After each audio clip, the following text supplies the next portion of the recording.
আমি হুজুর গাড়িতে উঠতে যাচ্ছি, আপনি পিছন দিক থেকে বললেন হুজুর একটু কথা আছে, একটু দাঁড়ান, সাইডে আসেন। আমি গাড়ির পিছনে চলে গেলাম, আপনি আমার সাথে পার্সোনাল কথা শেয়ার করে নিলেন। ইমাম সাহেব রাস্তা দিয়ে হেঁটে যাচ্ছে, পিছন দিক থেকে ইমাম সাহেবের দিকে লক্ষ্য করে আপনি বললেন, ইমাম সাহেব ভাই একটু দাঁড়ান, আপনার সাথে একটু কথা আছে আমার। ইমাম সাহেব দাঁড়িয়ে গেল, আপনি তার সাথে পার্সোনাল কথাটা শেয়ার করে নিলেন। মুরব্বী চাচা আসরের নামাজে জামাতে দেখা হয়েছে, চাচার দিকে তাকিয়ে বলছেন, চাচা মসজিদের বাইরে একটু দাঁড়াবে নামাজের পরে, তোমার সাথে আমার ব্যক্তিগত কিছু মতামত পরামর্শ করব। চাচা বাইরে দাঁড়িয়ে থাকলো, আপনি কথা বললেন, পার্সোনাল কথা তার সাথে আপনি শেয়ার করে নিলেন। এটা আপনার আমার কথা বলার পদ্ধতি, এটা আপনার আমার কথা বলার সিস্টেম, এটা আপনার আমার পার্সোনাল কথা বলার একটা স্টাইল। এইভাবে আপনি আমি একে অপরের সাথে মতামত গ্রহণ করি, একে অপরের সাথে নিজের পার্সোনাল কথাটাকে শেয়ার করি। কিতাব না খুলে দেখেন, পরিষ্কার করে লেখা আছে, আমার আল্লাহ আমার মাওলা আমার পরওয়ারদিগার এলান করে দেখায়, না আমার নবীকে তোমরা সাধারণ মনে করো না, আমার রাসূল অসাধারণ। একে অপরের সাথে যেমন একান্ত কথা বলো, একা একই কথা বলো, এক্সক্লুসিভ অ্যাপার্টমেন্ট নিয়ে কথা বলো, পার্সোনাল কথা যেমন শেয়ার করো, আমার নবীর সাথে কথা বলার পূর্বে নজওয়াকুম সাদাকা, আগে দান করবে, খায়রাত করবে, সাদকা দিবে, তারপরে মুস্তাফার বারগায় গিয়ে কথা বলতে আগিয়ে যাবে।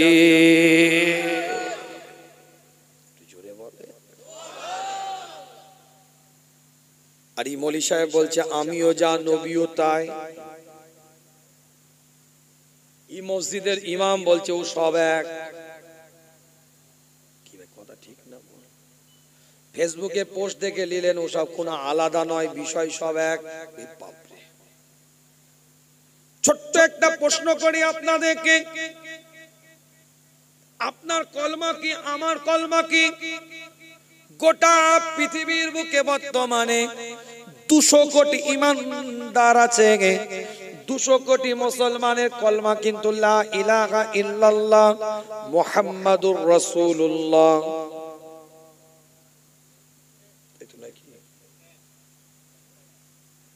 পৃথিবীর মধ্যে 200 কোটি ঈমানদারের কলমা হচ্ছে লা ইলাহা ইল্লাল্লাহ মুহাম্মাদুর রাসূলুল্লাহ।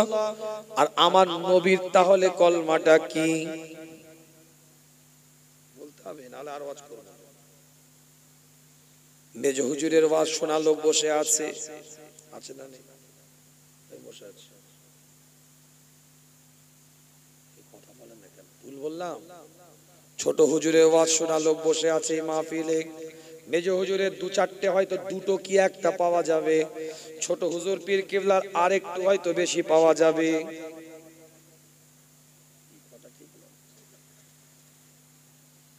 বড় হুজুর পীর কিবলা দূরবীন দিয়ে দেখতে হবে। তার মানে কি চলে গেছে কবরে। ইন দ্য আন্ডারগ্রাউন্ড মিনহা খালাকনাকুম ওয়া ফিহা নুঈদুকুম ওয়া মিনহা নুখরিজুকুম তারাতান উখরা। 40 বছর সিজদা দিলেন মসজিদে। প্রশ্ন আমার এটাই যে আপনার আমার কলমা লা ইলাহা ইল্লাল্লাহ মুহাম্মাদুর রাসূলুল্লাহ, তাহলে আমার নবীর কলমা কি?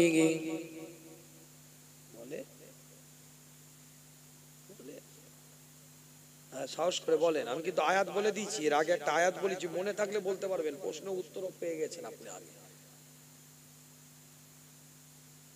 এ মৌলী সাহেব বলছে আমিও যা নবীও তাই, এ ইমাম বলছে আমিও যা রাসূলও তাই। আরে কালমার মিল নাই তোর সাথে আমার নবীর। নবীর কলমা কিন্তু লা ইলাহা ইল্লাল্লাহ মুহাম্মাদুর রাসূলুল্লাহ নয়। হুজুর কি বলছেন আপনি? জীবনে তো এই ওয়াজ শুনিনি আমি। শুনবেন না তো বলবো না, আপনারা বলবেন? আমার রাসূলের কলমা হচ্ছে লা ইলাহা ইল্লাল্লাহ আনা রাসূলুল্লাহ। নবী কেন বলবে মুহাম্মাদুর রাসূলুল্লাহ? নবী বলবে আমি নবী, আমি রাসূল, আমি পয়গম্বর। আপনি আমি বলবো মুহাম্মাদুর রাসূলুল্লাহ, আমার নবী কেন বলবে? নবী বলবে আমি নবী। কোরআন বললাম না, ভুলে গেলেন? সূরাতুল আরাফের 158 নম্বর আয়াত, ইন্নী রাসূলুল্লাহ।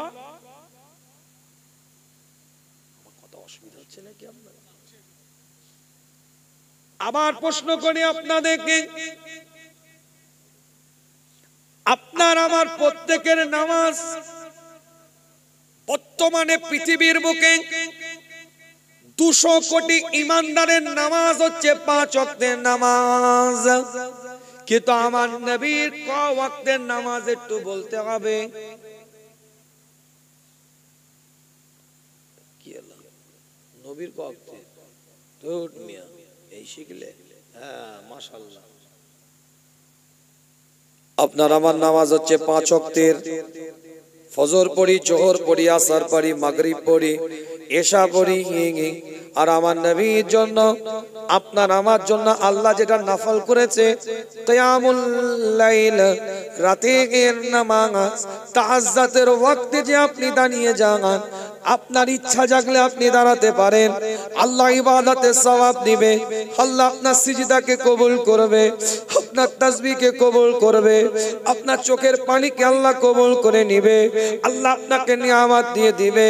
মুস্তাফা তাজদার হারাম মদিনাত দুলাল ইমামুল মুরসালিন জানিয়ে দেয়, আমার আল্লাহ, আমার মাওলা, আমার পরওয়ারদিগার এলান করে দেয়, পরিষ্কার করে লেখা আছে, হুজুর আমার জানিয়ে দিচ্ছে, সরকারে কায়নাত আমার এলান করে দিচ্ছে, আল্লাহ পাক দুটো ফোঁটাকে কবুল করে নেয়।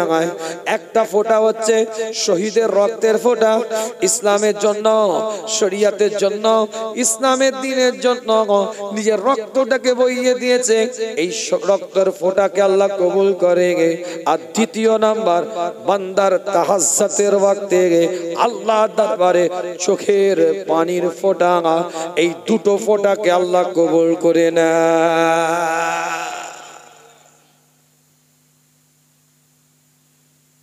যে তাহাজ্জুদের নামাজ আপনার আমার জন্য নফল, আল্লাহ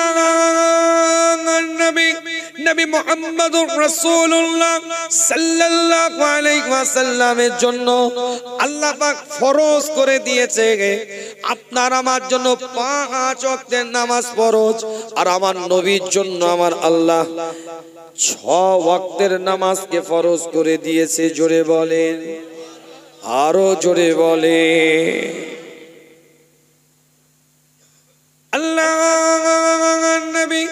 নবী মুহাম্মদুর রাসূলুল্লাহ সাল্লাল্লাহু আলাইহি ওয়াসাল্লাম জানিয়ে দেয়, আল্লাহ পাকে কোনো বান্দা, আল্লাহ পাকে কোনো বান্দি যদি উযু করার পরে যদি তার নিদ্রা এসে যায়, তার ঘুম এসে যায়, আরে ঘুম তো দূরের কথা, নিদ্রা তো দূরের কথা, ওই বান্দা, ওই বান্দিটা পবিত্র থাকাকালীন যদি তান্দারা ভাব এসে যায়, কেমন তান্দারা? হুজুর বলছে, যে জিনিসটার উপরে সে হেলাম দিয়ে বসেছিল, ওই হেলাম দিয়া বস্তুটাকে তার কাছ থেকে যদি সরিয়ে নেওয়া হয়, সে যদি পড়ে যায়, সে যদি ঝুঁকে যায়, তার উযুটা নষ্ট হয়ে গিয়েছে। নতুন করে তাকে আবার পবিত্রতা অর্জন করতে হবে, নতুন করে আবার তাকে পবিত্রতা অর্জন করতে হবে। আল্লাহ নবী মুহাম্মদুর রাসূলুল্লাহর ক্ষেত্রে আল্লাহ জানিয়ে দিচ্ছে, আমার নবী উযু অবস্থায়, মুস্তাফা পবিত্রতা অবস্থায় যদি নিদ্রা চলে যায়, যদি ঘুমিয়ে যায়, আবার ঘুম থেকে উঠে ওই অবস্থায় যদি নামাজে দাঁড়িয়ে যায়, আমার আল্লাহ বলছে ঘুমন্ত অবস্থায়ও আমি আমার নবীর কলবটাকে জিন্দা রাখি, আমার নবীর উযুটা নষ্ট হয় না।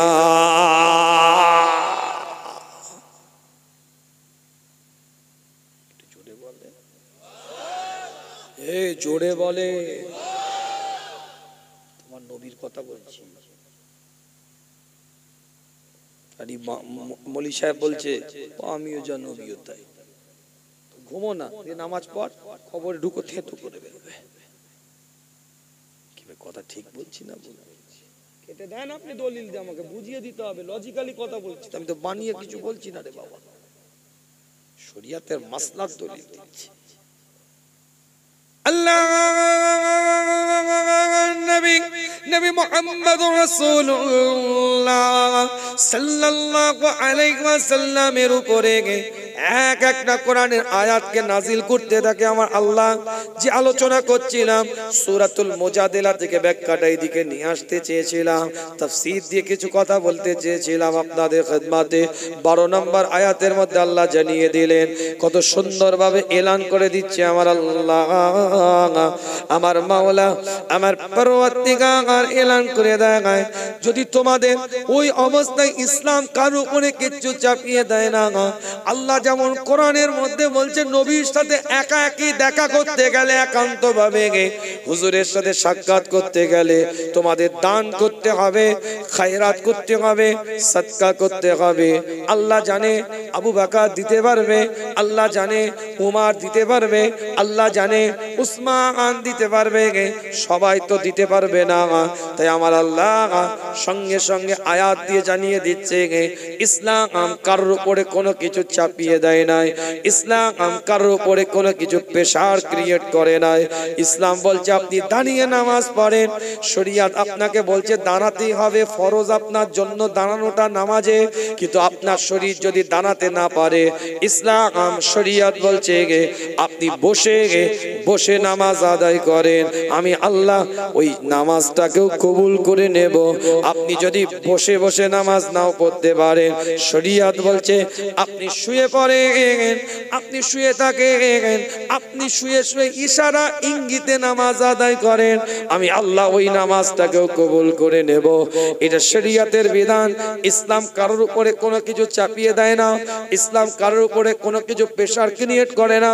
শরিয়াত বলছে আপনার শরীরের মধ্যে আপনি যখন উজুর নিয়াতটা করবেন, আপনার শরীরে যদি একটা পশম যদি আপনার শুকনো থাকে, শরিয়াত বলছে আপনি উজু হয় না, কিন্তু আপনি আবার যখন মাজুর, অসুস্থ, দুর্বল, যেখানে আপনার উজু করলে শরীরের রোগটা বেড়ে যেতে পারে, আপনি তায়াম্মুমের নিয়ত করছেন, আপনি মাসা করে নিলেন, আমার আল্লাহ ওই মাসার দ্বারাই, তায়াম্মুমের দ্বারাই আপনার পবিত্রতাকে কবুল করে নিল।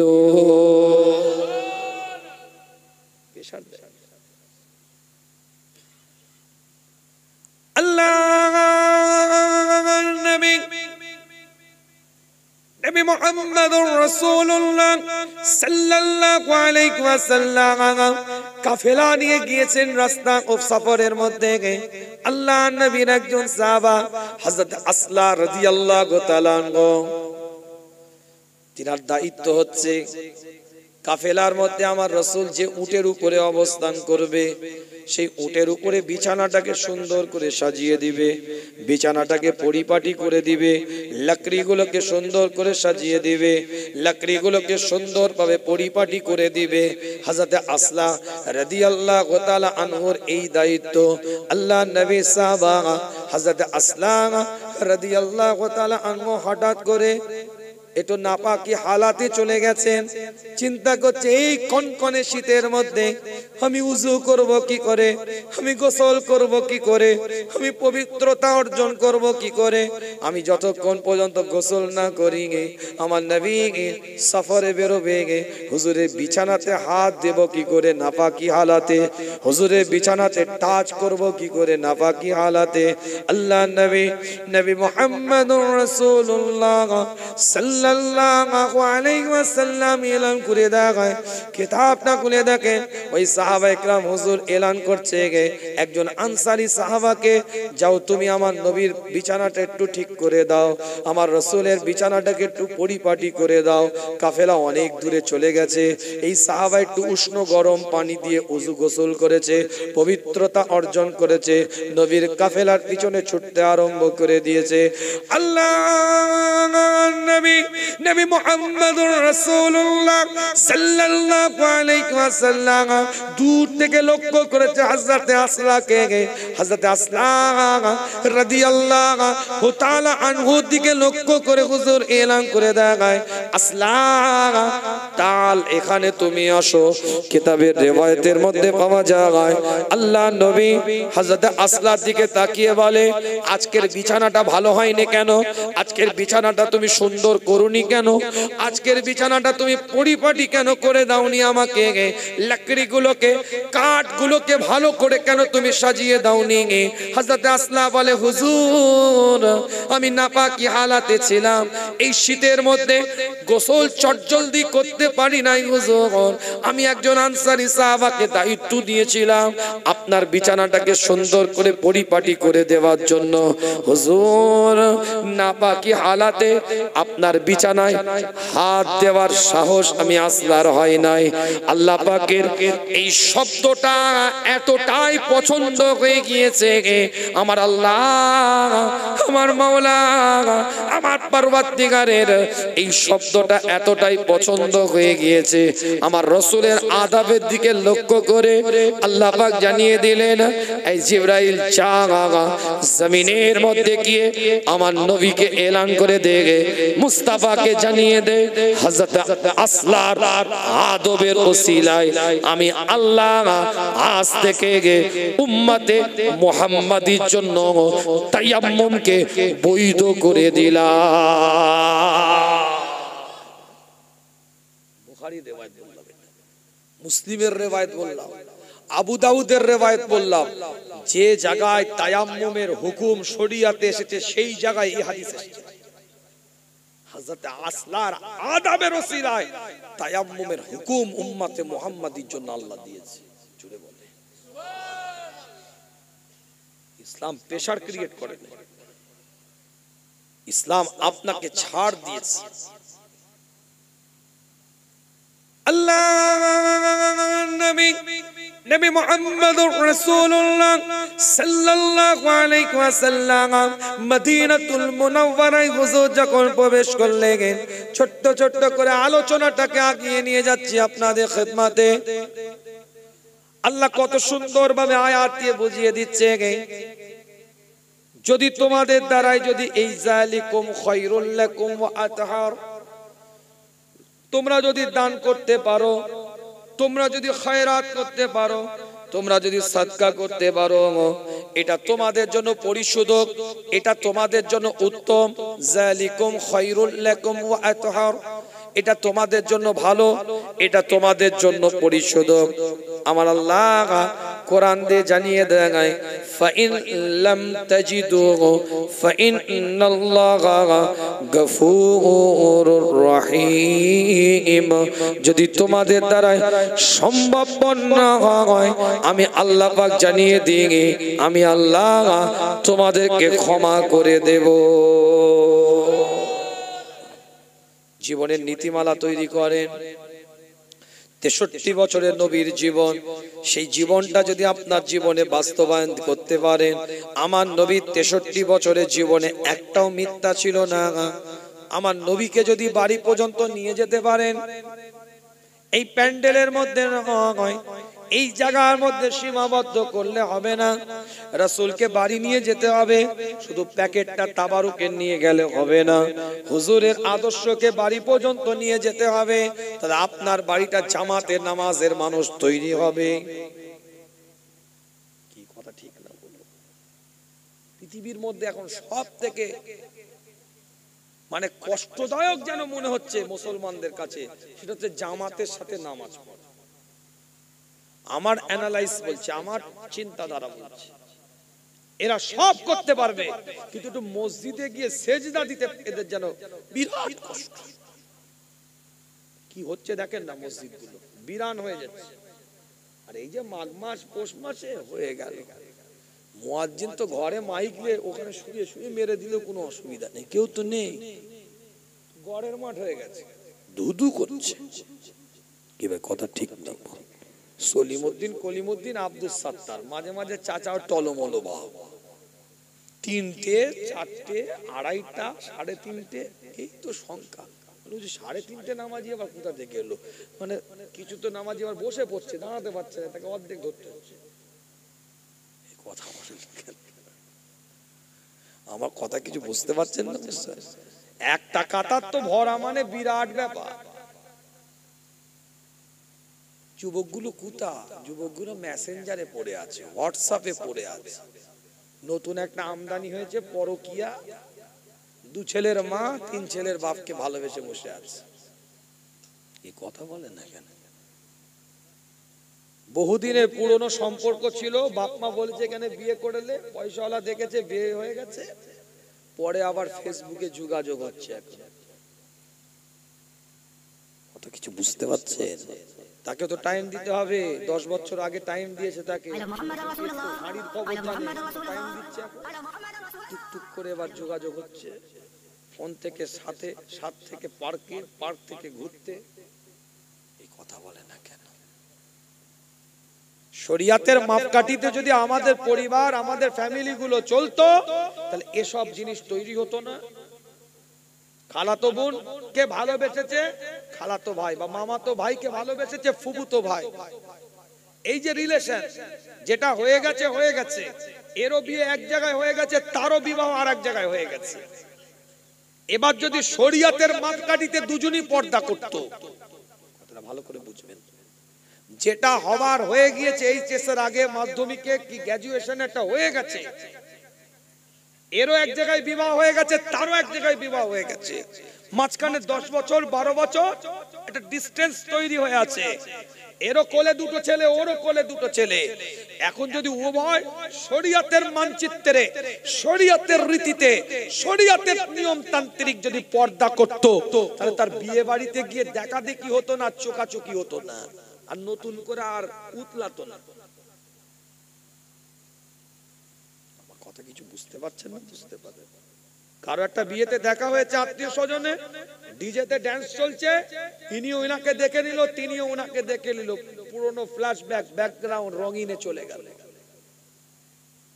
আর যদি শরিয়াতের মাপকাঠিতে পরিবারগুলো চলতো, মামাতো ভাই, খালাতো ভাই, ফুফুতো ভাই, চাচতো ভাইকে দেখা দেওয়া জায়েজ নয়। স্বামী যদি তার স্ত্রীকে শরিয়াতের মাপকাঠিতে চালাতে পারত, কন্যাকে যদি তার বাপ শরিয়াতের মাপকাঠিতে চালাতে পারত, তাহলে এই দুর্দশা, এই দুর্দিন আমাদের দেখতে হতো না। কথা ঠিক বলছি না? ভালো ভালো নামাজি কথা বলছি, ভালো ভালো সলিড নামাজি। বাপ হয়ে নিজের মেয়েকে বলছে তোর বোনাই এসছে, যা চা দিয়ে আয়, নাস্তা দিয়ে আয়। কোথা গেলে, কোথা পাঠালে তুমি? শরিয়াত তোমার উপরে কি বলছে? দাইয়ুস বলছে তোমাকে। দাইয়ুস শুধু মেয়ে ছেলে নয়। আমরা দাইয়ুস মনে করি শুধু মেয়ে ছেলে, না। দাইয়ুস আমি, দাইয়ুস আপনিও। যদি আপনার আমার পরিবারের, আপনার আমার কন্যা, আপনার আমার বোন, আপনার আমার মা, আপনার আমার মেয়ে বেপরদা অবস্থায় ঘুরে, ওই দাইয়ুসের সার্টিফিকেট আপনার আমার গায়ে স্টাম্পের মতো লাগবে। এতকাল তো দাড়ি, মাথায় তো টুপি, গায়ে তো হাজি রুমাল, জুব্বা তো ঝুলিয়ে দিয়েছো, মাসে ফুরফুরায় গিয়ে দাদা হুজুরের মাজার তো জিয়ারত করছো। আর কি বললে যে যা তোর বোনাই এসছে, নাস্তা দে, হয়ে গেল তো। খেল্লা ফতে বটচাচির খাটাই মেরে দিলে তো। এই কথা বলে না কেন? আমার কথাটা কি ভুল হচ্ছে নাকি আপনাদের? আমার কথাটা কি ভুল হচ্ছে? নিজের স্বামী নিজের বউকে বলছে আমার ভাইয়ের সাথে গিয়ে ডাক্তারটা দেখিয়ে এসো। যেখানে শরিয়াত বলছে একটা বাঘকে যেমন ভয় করবে, তার থেকে বেশি তুমি তোমার দেওরকে ভয় করো, রাসূল বলছে। আর নিজের স্বামী হয়ে দেওরের পিছনে জোয়ান ভাবিকে বসিয়ে দিয়ে বলছে যাও, চলে যাও। কোথায়? ওই গাদামারা বাজারে হাটে, রবিবারে কি শনিবারে বাইরে কলকাতা থেকে ডাক্তার আছে, দেখিয়ে আসো। আমার সময় নেই। কি করলে? কোথা তুলে দিলে?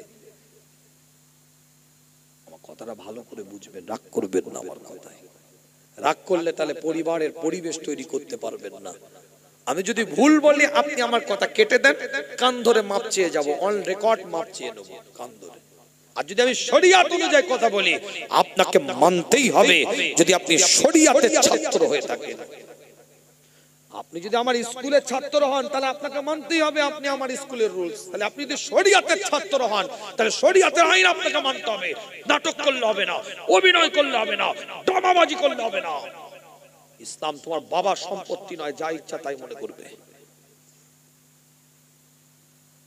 কি ভাই কথাগুলো ভুল হচ্ছে নাকি? আমার পরিবারটা তৈরি করে, পরিবারের পরিবেশ তৈরি করেন। কি সমাজের অবস্থা, মাথা হ্যাট হয়ে যাবে। 12 বছর 14 বছরের ছেলেরা পাবজি, ফ্রি ফায়ার, ড্রিম 11 গেমে আসক্ত হয়ে আছে। কথা ভুল বলছি? মাচাগুলো দেখেন, মাচাগুলো দেখেন, মসজিদের পাশে পাঁচিরগুলো দেখেন, মাঠে আর বল দিয়ে ব্যাটলে কেউ নাবে না, ও সফটওয়্যার গেমে চলে গেছে সব। ভাইজাকে গেলাম, বিশাখাপত্তনম, অন্ধ্রপ্রদেশে প্রোগ্রামে, বিভিন্ন রাজ্যে প্রোগ্রামে যেতে হয়। আপনারা জানেন, YouTube, internet, social media follow করলে বোঝা যায় হুজুর কোথা আছে। তো একজন সকালে নাস্তা করছি, বলছে হুজুর 10 বছরের একটা ছেলে তার বাপের অ্যাকাউন্টকে হ্যাক করে কয়েক লক্ষ টাকা ড্রিম 11 নষ্ট করেছে। সমাজ তৈরি করে। একটা গ্রামে, একটা পাড়ায়, একটা মহল্লায় যদি একটা মদের ঠেক হয়, স্বাভাবিক মস্তিষ্কের মানুষ কোনোদিন মেনে নিবে না, তার প্রতিবাদ করবে। সেটাকে তোলার জন্য যত রকম চেষ্টা আছে সে চালিয়ে যাবে। করবে না? করবে না? একটা গ্রামে, একটা পাড়ায়, একটা মহল্লায়, একটা এলাকায় যদি একটা বেশ্যাখানা হয়, কথাটা শুনতে খারাপ লাগছে, বলতে বাধ্য হচ্ছি, বর্তমান পরিস্থিতির দিকে তাকিয়ে যদি একটা বেশ্যাখানা হয়, সুস্থ মস্তিষ্কের মানুষ, স্বাভাবিক চিন্তার মানুষ কোনোদিন মেনে নিতে পারবে না, তার বিরোধিতা করবে। কেন? পরিবেশ নষ্ট হবে তাহলে। আজ আপনার পীরের আওলাদ বলে যাচ্ছে আপনাদের খেদমতে, মুজাদ্দিদে জামানের বাড়ির আওলাদ হয়ে, সিদ্দিকে আকবরের খুনটা শরীরের মধ্যে নিয়ে, কুরাইশ গোত্রের মানুষ হয়ে, হাশেমি খানদানের মানুষ হয়ে অহংকার করছি না। ওয়া আম্মা বিনিআমাতি রাব্বিকা ফাহাদ্দিস, আল্লাহ শুকরিয়া আদায় করে বলে যাচ্ছি, ওই মদের ঠেকের থেকেও, বেশ্যাখানার থেকেও ডেঞ্জারাস জায়গা এখন PUBG centre, Free Fire centre, Dream 11 centre, Rummy Circle, গোটা পৃথিবীব্যাপী জুয়া চলছে। সফটওয়্যার পিকটু, সফটওয়্যার দাবা, সফটওয়্যার বেরিয়ে গেছে তাস খেলা, সফটওয়্যারে ক্যারাম বোর্ড চলছে, সফটওয়্যারে লুডো চলছে। গোটা পৃথিবীতে ইলেকট্রনিক্স গেমের উপরে যে চক্রান্তে জুয়া চলছে, এটা ওই বেশ্যাখানা, ওই মদের ঠেকের থেকেও ডেঞ্জারাস। কথাটা বোঝাতে পারলাম? এই আমার কথা বোঝা যাচ্ছে না বোঝা যায় না আপনাদের? কিছু হাঁ হু দেন।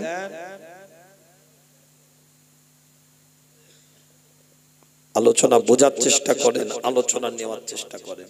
এখন প্রশ্ন করবেন, হুজুর কি করে ডেঞ্জারাস হলো? আরে বেশ্যাখানায় প্রাপ্তবয়স্ক ছাড়া অপ্রাপ্তবয়স্ক কেউ যাবে না।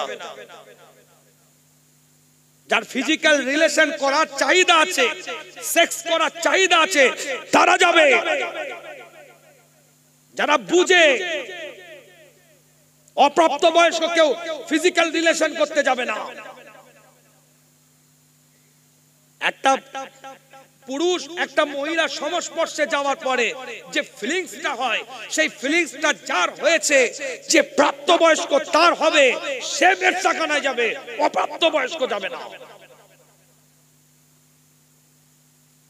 একটা মদের থেকে অপ্রাপ্তবয়স্ক মদ খায়, দেখাতে পারবেন? 8 বছর 10 বছরের ছেলে, 12 বছরের ছেলে মদের বোতল আপনার ঘরে ঢুকেছে, দেখাতে পারবেন? হবে না, নিয়ম বলছে নয় এটা। কিন্তু আপনার বাড়িতে কম্বলের তলায় আপনার 8 বছর 9 বছরের ছেলেটা জুয়ার সাথে যুক্ত হয়ে আছে, আপনি জানেন না। এতটা কনফিডেন্স করালে কথা বলছি আমি। 7 এ পড়ে, 5 এ পড়ে, 4 এ পড়ে, 6 এ পড়ে, আপনার এই বয়সের ছেলেগুলো অপ্রাপ্ত, তারা আজ সমাজের বুকে ইলেকট্রনিক্স গেমের সাথে যুক্ত হয়ে আছে, নেশা আসক্ত, ব্রেন ওইদিকে ঢুকে আছে। বনগাই গেলাম, আজ থেকে 2.5 বছর আগেকার কথা বলছি, একদম ফ্যাক্ট বলছি। আমার মেজর চাচা যান হুজুর কেবলা ইন্তেকাল করলেন, করার 3 মাস পরে আমার কাছে একজন এলো, এসে বলছে হুজুর তাবিজ করে দেন, ছেলে এই সবই করছে, কি করব বলেন, একটু জিন্নাতের উপদ্রব মনে হচ্ছে। আমি গা বন্ধের তদবির করে দিয়ে দিলাম, নিয়ে যান যান। সে আবার আমার দাদু জানের খলিফা। যাই হোক, আমি সব কথা খুলে বলতে চাইছি না, বলাটাও ঠিক নয়, এটা পরিবারের ব্যাপার। তো যাই হোক, সে যে না হুজুর সে তো কিছু কমছে না। আমি ঠিক আছে আপনার বাড়ি যাব। তো বাড়িতে গেছি, যাওয়ার পরে আমি দেখেই বুঝে গেছি কোনো জিন্নাতের ব্যাপার নয়, সমস্যা অন্য। তার মানে কি, এত গেম খেলেছে সে, সব জায়গায় গেমের ওই আপনার এগুলোকে দেখতে পাচ্ছে, এইগুলি এইগুলি অমুক মানে এরকম করছে সবসময়, বুঝতে পেরেছে? মানে ওই যে গেমে হেডফোন দিয়ে কথা বলে না, পিছে সে আর ঘুষ গায়ে আন্দার চালাতে গুরু, এই যে কথা বলে বলে এত বেরেনে তার ইফেক্ট করেছে সাইকোলজি, ও সব সময় ওরম বকছে পিছে, গুলি মার উসকো ছোড় দো উসকো, এই বাংলা বলছে কখন হিন্দি বলছে, ইরা মনে করছে হিন্দিওয়ালা জেন ধরেছে তাই হিন্দি বলছে, বাংলাওয়ালা জেন ধরেছে তাই বাংলা বলছে। আরে মুশকিল ব্যাপার, এ তো জেনের ব্যাপার নয় বাবু, এ তো অন্য বিষয়। ধরে নিয়েছো ওকে, কি রে এক হাঁকার দিয়েছি, খালি গিয়েছি, যাওয়ার পরে দ্বিতীয় দিন ফোন করছি হুজুর ফ্রেশ হয়ে গেছে। বুঝতে পেরেছেন? সাইকোলজি, সায়েন্স লে পড়তে হবে, যাকে তাকে বোঝাতে পারবো না সাইকোলজিটা কি। আল্লাহ আমাদের সকলকে সহি বুঝ দান করেন। এখন আটার খামির আপনি গোল করলে গোল হবে, চৌকো করলে চৌকো হবে। এখন ওটাকে ভেজে যদি ফেলেন, সেকে যদি ফেলেন, ওর কি আকার পরিবর্তন করতে পারবেন? খামির যখন আছে আপনি অনেক রকম আকৃতি নিতে পারবেন, কিন্তু যখন সেকে ফেলবেন, ভেজে ফেলবেন, ওর আকার কিন্তু আর পরিবর্তন করা যাবে না। ঠিক ওই রকম বাচ্চাগুলোকে এখন থেকে যদি ল্যাটাইটাকে আপনার কন্ট্রোলে রাখেন, রিমোট সেন্সরের দ্বারা যদি আপনি কন্ট্রোল করেন আপনার বাচ্চাটাকে, সেন্সর মানে কি, আপনার আকেল সেন্স করতে হবে, আপনার আকেলটাকে সেন্সর বানাতে হবে, আপনার বিবেকটাকে সেন্সর বানাতে হবে, আপনার চিন্তাটাকে রিমোট বানাতে হবে, আপনার বুদ্ধিটাকে কন্ট্রোলিং পাওয়ার ল্যাটাই তৈরি করতে হবে। আমার বাচ্চার কোনটায় উপকার কোনটায় ক্ষতি সেটা আপনাকে বুঝতে হবে, সেই পথে আপনার বাচ্চাটাকে চালনা করতে হবে।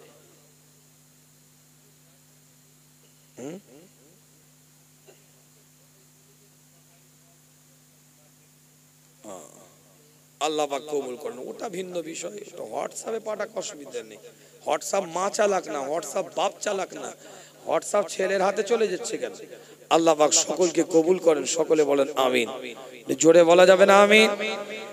আপনি তো দরকারি দলিলটা তো বাচ্চার হাতে দেন না, কচি আব্বা তুই জন্মেছিস খুব ভালো, একটু খেলো। 6 মাসের বাচ্চা বসে আছে, নাতিকে দিও না, দলিল দিবে চাচা তুমি? তখন তো দিবে না, দলিল বাবা ছিঁড়ে ফেলবে, লাল ফেলে দিবে, আমার বাপ সম্পত্তি লিখে গেছে, আমি ভাইয়ের কাছ থেকে জোর করে রেকর্ড করে লিখিয়েছি, আমি এখন ফেলে দিলে অসুখ। তখন তো ঠিক করছো, বুঝতে পারছো, ও জ্ঞান তো আছে। এই কথা বলে না কেন? আল্লাহ পাক সকলকে কবুল করে। রাগ করলেন? আমার কথা ব্যথা পেলেন নাকি? ছোট্ট করে কিছু কথা বললাম। আসেন দোয়া সাবরে সানি সালে সাব হবে। আর এই মাইক ওয়ালা সহ মাইকটাকে একবার আমিও সহ পুকুরে একটু ঝাঁপ মেরে এলে সুন্দরভাবে সেটিং হয়ে যাবে, তার আগে হবে না। আল্লাহ পাক সকলকে কবুল করেন। আসেন রাসূলের শানে দাঁড়িয়ে একটু সালাতুস সালাম পাঠ করি, আগিয়ে আগিয়ে চলে আসেন, পরিবেশটা তৈরি করে দেন। ইয়া নবী সালাম,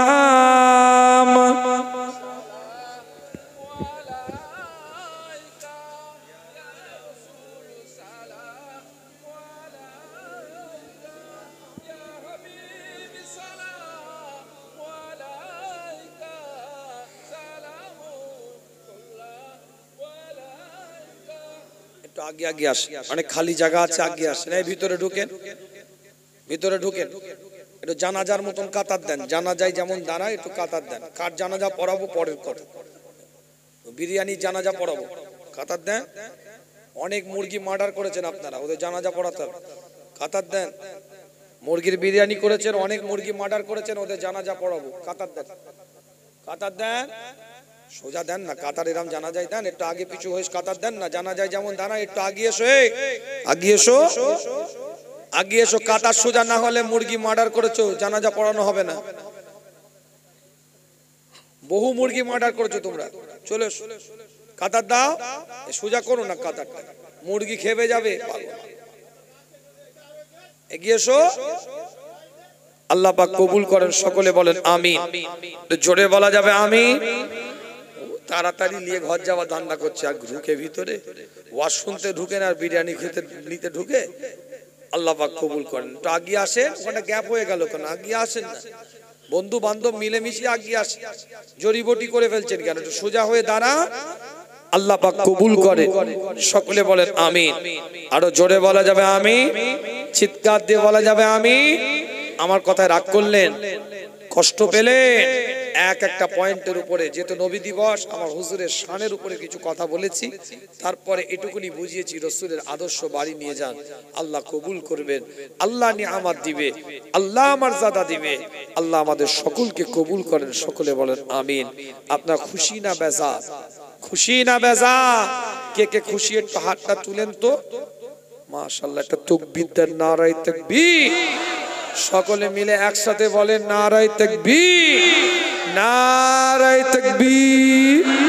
সিলসিলায়ে ফুরফুরা শরীফ, সিলসিলায়ে ফুরফুরা শরীফ, মাসলাকে মুজাদ্দিদে জামান, মাসলাকে মুজাদ্দিদে জামান, নারায়ে তাকবীর। গতকাল কি রংমহল বলে জায়গা আছে, ওখানে জলসা করল। রংমহল, ওখান থেকে নেবে উলাসি চলে গেছি নদিয়া। দুদিন ব্যাপী বাৎসরিক ওয়াজ মাহফিল, ইসালে সাহেব আমার দাদা জানের প্রতিষ্ঠিত ৬৮তম। ও কোনো কমিটি নেই, আমি গুনাহগার, আমার দ্বারাই পরিচালিত হয়। তো মাশাআল্লাহ ওখানে পুরো পরিচালনা করে, বক্তা টক্তা সব সেটিং টেটিং, তাবারুক টাবারুক সব রেডি করে মাগরিবের নামাজ পড়ে বেরিয়েছি। এখানে ওয়াজ করবো, আবার যে ওখানে আখেরি মোনাজাত করবো। কথা বুঝতে পেরেছেন? ভালোবাসেন তাই দৌড়ে এসেছি আপনাদের খেদমতে। আবেগ, দরদ, ভালোবাসা নিয়ে একটু সালাতুস সালাম। ইয়া নবী সালাম,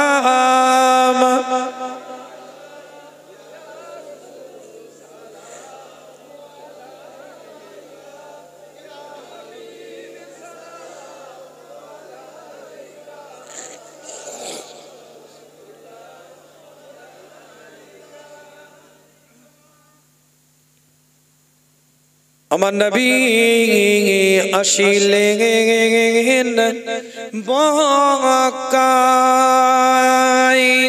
হামেশা থাকিতেন হেরায়, কাঁদিতেন উম্মাতের মায়ায়, এখনো কাঁদেন মদিনায়। ইয়া নবী, ইয়া রাসূল, ইয়া হাবিব,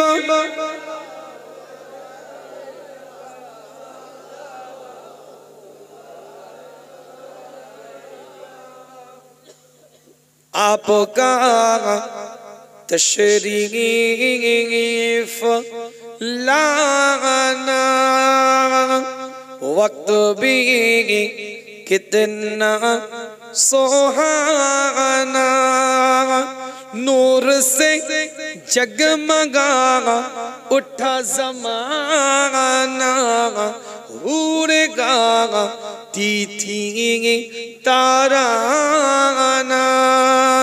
या नबी, या रसूल, या हबीब। माशाअल्लाह,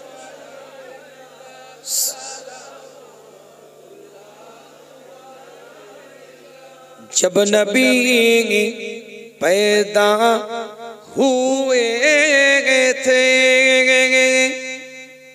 सम्मलाक दर पे खारे थे, रब सल्लिम पर रखे थे, बादाब यूं कह रखे थे। या नबी, या रसूल, या हबीब।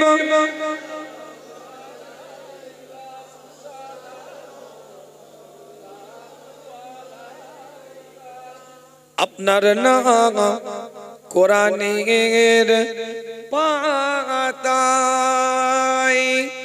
আপনার নাম হাদিসের পাতায়, আপনার নাম আরশে মুহল্লায়, আপনার নাম মুমিনের কলিজায়। ইয়া নবী ইয়া রাসূল ইয়া হাবিব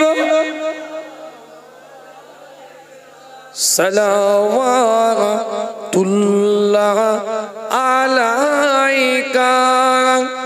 কাতার না ভেঙে ওইভাবে কাতার দেয়া যেভাবে দিলাম সেভাবে বসবেন। বালাগাল উলা বিকামালিহি কাশাফাত দুজা বিজামালিহি হাসনাত জামিউ খিসালিহি সাল্লু আলাইহি ওয়া আলিহি।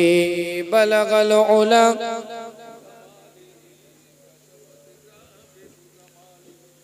حسنت جميع خصاله صلوا عليه وآله। পর্দার আলে মা বোনেরা আছেন, ইসলাম আপনাদের অধিকার দিয়েছে, সম্মান দিয়েছে, ইজ্জত দিয়েছে। প্রত্যেকটা মা বোনদের অনুরোধ করব, পর্দা পুশিদা অবস্থায় থাকবেন, নিজের আবরুকে হেফাজত করবেন। আল্লাহ কবুল করেন, সকলে বলেন আমিন। মায়ের ইজ্জত আল্লাহ দিয়েছে। হযরতে মুসা নবী বলছে, আল্লাহ আমি কার সাথে জান্নাতে থাকবো আমি দুনিয়ায় একটু দেখতে চাই। আল্লাহ আমি যার সাথে জান্নাতে থাকবো আমি দুনিয়ায় তাকে দেখব। আল্লাহ বলেন যাও, অমুক জায়গায় বাজারে একটা কসাই আছে। কসাই বুঝেন তো? কসাই আছে, সে কসাইয়ের কাছে চলে যাও। আল্লাহ কসাইয়ের সাথে আমি জান্নাতে যাবো? হ্যাঁ যাও। গিয়ে দেখছে কসাই, অনেক ঘটনা হাদিস আছে, ছোট্ট করে বলি একদম। তো কসাইয়ের কাছে ছদ্মবেশে তার বাড়িতে অবস্থান করেছে। লক্ষ্য করে দেখে সে বাজার থেকে ওই কসাইয়ের দোকান থেকে একটু গোস্তের টুকরা নিয়ে গিয়ে সুন্দর করে রান্না করে তার মাকে খাওয়াচ্ছে। সুন্দর করে খাইয়ে, মুসা নবী তো জানে না মা মেহমান হিসাবে বাড়িতে বসে আছে ছদ্মবেশে, আর ইনিও জানে না যে মুসা নবী, বনি ইসরাইলের নবী, এটাও জানে। আল্লাহর নবী হযরত মুসা আলাইহিস সালাতু ওয়াস সালাম কসাইটার দিকে লক্ষ্য করে এলান করে দেয়, জিজ্ঞাসা করে, কসাইটার দিকে লক্ষ্য করে জিজ্ঞাসা করে, আপনি যে এই আপনার বাড়িতে এসে আপনি দুজনকে খাওয়ালেন, এই দুজন ব্যক্তিকে? ওই সময় মুসা নবীর দিকে লক্ষ্য করে কসাইটা বলে, একজন হচ্ছে আমার পিতা আর একজন হচ্ছে আমার মাতা। আচ্ছা, খাওয়াবার পরে আপনার কানের মধ্যে আপনার মা কি যেন একজন বিড়বিড় করে বলতে থাকছিল। কি বলে আপনার মা? মুসা নবীর দিকে লক্ষ্য করে ওই কসাই বলতে থাকে, ওটা আমার মায়ের একটা পাগলা দোয়া। কি দোয়া করে? বলে আমি যখনই কোনো আমার মায়ের খেদমত করি, মা যখন আমার প্রতি খুশি হয়ে যায়, আমার মা আমার কানের কাছে এসে বলে, আল্লাহ তুমি আমার সন্তানকে, তুমি আমার কলিজার টুকরাটাকে এই বনি ইসরাইলের সব থেকে বড় নবী মুসা নবীর সাথে তুমি জান্নাতি বানিয়ে দিও। মুসা আলাইহিস সালাম বলে, ওটা তোমার মায়ের পাগলা দোয়া নয়, আমার আল্লাহ তোমার মায়ের ওই দোয়াটাকে কবুল করে নিয়েছে, ফরিয়াদটাকে কবুল করে নিয়েছে আমার আল্লাহ। আমার আল্লাহ আমি সেই মুসা নবী আমাকে জানিয়ে দিয়েছে তোমার আমি যেখানে জান্নাতে থাকবো তোমার মায়ের দোয়াতে আমি মুসা আমার সাথে তুমি জান্নাতে একই জায়গায় অবস্থান করবে। আরে চোখ রাগাচ্ছে, মুসলমানের বাচ্চা হাঁকার মারছে, কথা বুঝতে পারছে? ওটা তো জান্নাত ঘরে শুয়ে আছে, জান্নাতটা শুয়ে আছে ছাগল কোথাকারে, ভেড়া কোথাকারে। কবে বুদ্ধি হবে? কবে বুদ্ধি হবে? কথা পারছে? যাক, আলোচনা বাড়াবো না। মা তো জান্নাত ঘরে শুয়ে আছে, মায়ের কাছে যা। বা তো জান্নাতের দরজা ঘরে আছে, তোর বাড়িটাকে আগলে নিয়ে আছে, ছায়া করে আছে। কোরআনের কথার অর্থ আছে, কোরআনের শব্দের অর্থ আছে, কিন্তু কোরআনে এমন একটা শব্দ আল্লাহ ব্যবহার করেছে যেই শব্দটা মানুষ যেমন মুখ দিয়ে আওয়াজ করে সেই আওয়াজের মতন শব্দ আল্লাহ ব্যবহার করেছে। আও আও উফিন, এই উফ এই শব্দটা আল্লাহ কোরআনের মধ্যে বলেছে কেবলমাত্র মায়ের জন্য, যে তোমার মা যদি জবান দিয়ে একবার উফ বলে উঠে, কোরআন বলছে উফ বলে উঠে উফ শব্দের কোনো অর্থ নাই, ওটা কষ্টের একটা আওয়াজ, ওটা ব্যথার একটা আওয়াজ।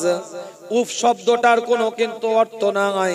আল্লাহ কোরআন দিয়ে বলছে তোমার মা যদি উফ বলে উঠে, উফ বলে উঠে সব তাবাক হয়ে যাবে, সব ধ্বংস হয়ে যাবে, শেষ হয়ে যাবে। কোন ইবাদত আল্লাহর দরবারে কবুলিয়াতের দরজা পাবে না।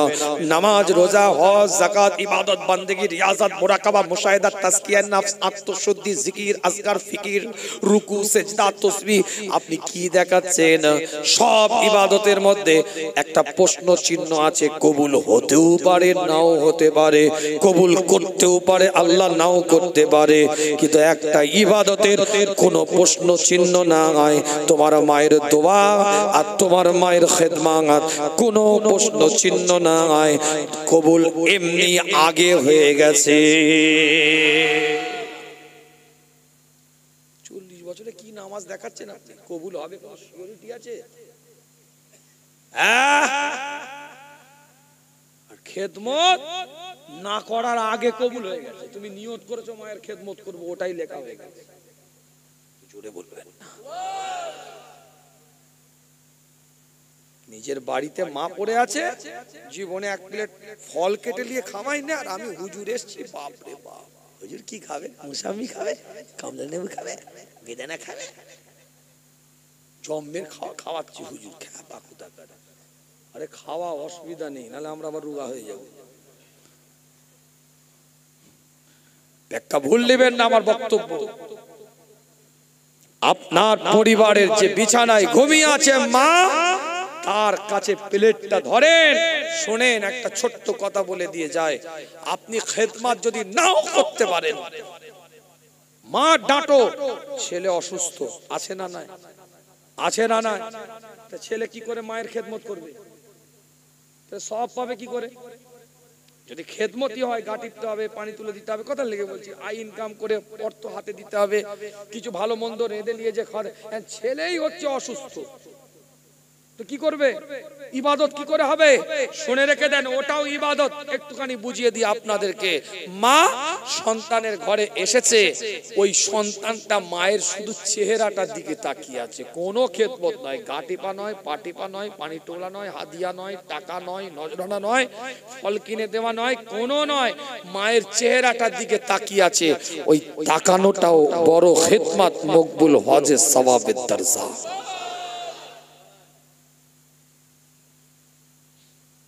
রমণীর চেহারা দেখে কত রকম বাহানা, কথা কিছু বুঝতে পারছে? বইয়ের কথা শুনে কত রকম মিথ্যে কথা মাকে বলে, বাপকে বলে। কি দরকার? কেন বলবো মিথ্যেটা? সত্যিই বলো, এই কথা বলে না কেন? আর যে বৌমাগুলো একটু ব্যাগাটেরা কথা সাজিয়ে গুছিয়ে স্বামীর কানে বিষটা ঢালে, ও কি আর জীবনে শাশুড়ি হবে না? ইধার কা উধার, কিছু করার নেই, এ হাত কা ও হাত হয়ে যাবে। কথা বুঝতে পেরেছেন? আমি একতরফা দোষ দেব না, আবার অনেক শাশুড়িও আছে একটু খিটখিটে টাইপের, খোঁচা মারা অভ্যেস আছে, মেয়ের দোষ দেখতে পায় না, বৌমার পান থেকে চুন খসলে একদম বড় করে লাগিয়ে কান পড়া দিতে হবে, উভয় গলমল আছে। কি কথা বুঝতে পারছেন? মুশকিল তো এই জায়গায়। আপনি মেয়ে মনে করেন, ইনি মা মনে করুক, শান্তি থাকবে ঘরে। কি ভাই, কথা ঠিক না? আল্লাহ পাক কবুল করেন। যাক, আলোচনা আর বাড়াবো না, কষ্ট দেব না। 3 বার সূরা ফাতিহা শরীফ, 10 বার সূরা ইখলাস শরীফ, 11 বার দুরূদ শরীফ পড়ে দোয়া হবে। এরই মধ্যে আমাদের ছেলেরা, বাবুরা, ভাইরা কত কষ্ট মেহনত পরিশ্রম করে এই মাহফিলটা করেছে। তকদিরে হাত বোলান, আপনার গ্রাম পাড়ার মহল্লার ছেলেগুলো একটা কোরআনের মাহফিল করেছে। চলেন না আমার সাথে ঘুরবেন। মুসলমানের বাচ্চা ডিজে দিয়ে বসে আছে, মুসলমানের বাচ্চা যাত্রা পার্টি, পালা গান, বড় বড় ড্যান্সারকে নিয়ে ড্যান্স করে মুসলমানের বাচ্চা। আপনার এলাকার ছেলে হয়তো কিছু ভুল ত্রুটি আছে, দোয়া করেন, আল্লাহ মাফ করেন, ভালো পথের প্রতীক করেন, ভুল ত্রুটিগুলো মার্জনা করে সামনে বছরে আল্লাহ আল্লাহ রসুলের মৌলিক জিনিসের উপরে যারা দাঁড়িয়ে থাকতে পারে মাহফিল, দোয়া করেন।